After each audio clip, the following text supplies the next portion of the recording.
ગાંધીના ગુજરાતમાં દારૂબંધીના જે દાવાઓ કરવામાં આવે છે તે તમામ દાવાઓ પોકળ સાબિત થયા છે। તો ખુલ્લેઆમ દારૂનું વેચાણ થાય છે, ક્યાંક તેવા દ્રશ્યો જોવા મળ્યા છે। ધોળકામાં જાહેરમાં જોવા મળ્યો દારૂની ખાલી બોટલનો જથ્થો।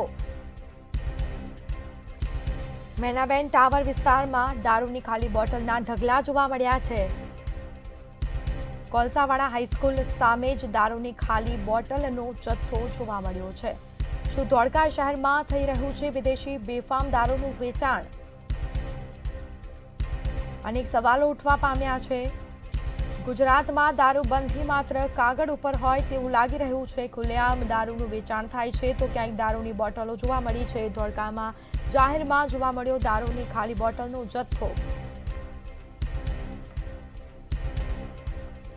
તો આ દારૂની ખાલી બોટલ કોણ નાખી ગયું તે પણ એક મોટો સવાલ।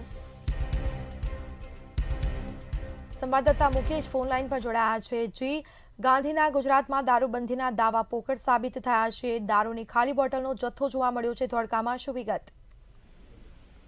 જી, ચોક્કસથી જણાવી દઉં કે ધોળકા શહેરમાં વિદેશી દારૂની ખાલી બોટલો જથ્થો જાહેરમાં રસ્તામાં ફેંકાયો હોય તેવું દ્રશ્યો જોવા મળ્યા છે।